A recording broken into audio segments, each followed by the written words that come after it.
25 September doctor Satish Dhawan यांचा जन्मदिवस। नमस्कार मित्रांनो, मी तन्मय आणि आपण पाहत आहात कलाकार दिनविशेष भाग 268 powered by GoPrac.com। Satish Dhawan यांना भारतातील प्रायोगिक द्रायुगतिकी संशोधन एक्सपेरिमेंटल फ्लुइड डायनेमिक रिसर्च क्षेत्राचे जनक मानले जाते। खगोल आणि विज्ञानाच्या विश्वाला नवी दिशा देणाऱ्या, भारताच्या अंतराळ स्वप्नाला आकार देणाऱ्या डॉक्टर सतीश धवन यांचा जन्म 25 सप्टेंबर 1920 रोजी झाला। त्यांच्या कार्यातून एका नव्या युगाचा आरंभ झाला। त्या युगात भारतीय विज्ञान, संशोधन आणि प्रयोगशीलतेसाठी धाडसी पाऊल टाकणं हे ध्येय वेड नव्हतं, तर देशाला स्वावलंबी, आधुनिक आणि तांत्रिक दृष्ट्या सक्षम बनवण्याचा विशाल संकल्प होता। 1951 पासून भारतीय विज्ञान संस्थेत IISc वरिष्ठ वैज्ञानिक अधिकारी म्हणून रुजू होत त्यांनी संशोधन आणि शिक्षण क्षेत्रात नव्या दृष्टिकोनाने कामाला सुरुवात केली।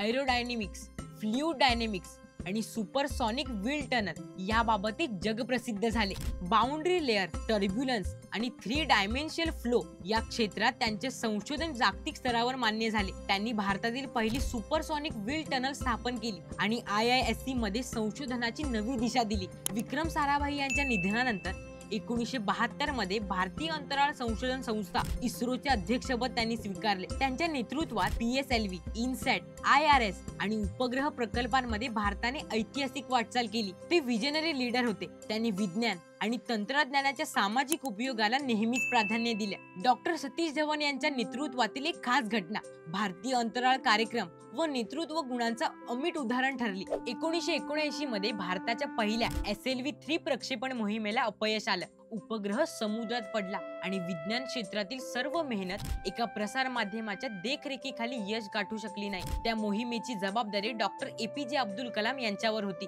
त्यावेळी सतीश धवन यांनी नेतृत्वाची खरी ताकद दाखवली। ते स्वतः प्रेस कॉन्फरन्सला गेले, सर्व आरोप आपल्यावर घेतले आणि सर्व देशाला सांगितलं, हे अपयश आहे, पण माझ्या टीमवर मला विश्वास आहे, पुढच्या वेळी नक्कीच यश मिळू। त्यांच्या मनाच्या मोठेपणामुळे वैज्ञानिकांना मानसिक बळ मिळालं। पुढच्या वर्षी 1980च्या प्रक्षेपणात टीमने यश मिळवलं आणि भारताचा उपग्रह पहिल्यांदा उपग्रह कक्षेत स्थापित केला गेला। त्या यशाच्या क्षणी सतीश धवन यांनी सर्व श्रेय टीमला दिलं आणि प्रेस कॉन्फरन्ससाठी डॉक्टर APJ अब्दुल कलाम यांना पुढे पाठवलं। नेते अपयश स्वतः स्वीकारतात, पण यशाचं श्रेय टीमला देतात। हे तत्व त्यांच्यामुळे इस्रोच्या संस्कृतीत पक्क रुजलं आहे। त्यांना पद्मभूषण, पद्मविभूषण आणि अनेक राष्ट्रीय अंतराळ व विज्ञान पुरस्कारांनी गौरविण्यात आले आहे। त्यांच्या निधनानंतर श्रीहरिकोटा येथील इस्रो प्रक्षेपण केंद्राचे नाव सतीश धवन स्पेस सेंटर ठेवण्यात आले आहे।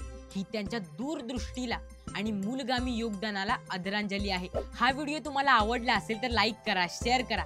मित्रांनो, सध्या नवरात्री उत्सव सगळीकडे धूमधडाक्यात सुरू आहे, पण भारतातल्या वेगवेगळ्या राज्यांमध्ये नवरात्र कशी साजरी करतात हे तुम्हाला माहिती आहे का? आमच्या कलाकार चॅनलच्या नवदुर्गा तुमच्यासाठी खूप इंटरेस्टिंग माहितीचा खजिना घेऊन आल्या आहेत, त्यामुळे ते व्हिडिओ सुद्धा नक्की बघा आणि आपल्या कलाकार YouTube चॅनलला सबस्क्राईब करा। Instagram, Facebook पेजला फॉलो करा आणि रोज न चुकता बघत रहा कलाकार दिनविशेष पावर्ड बाय GoPrac.com।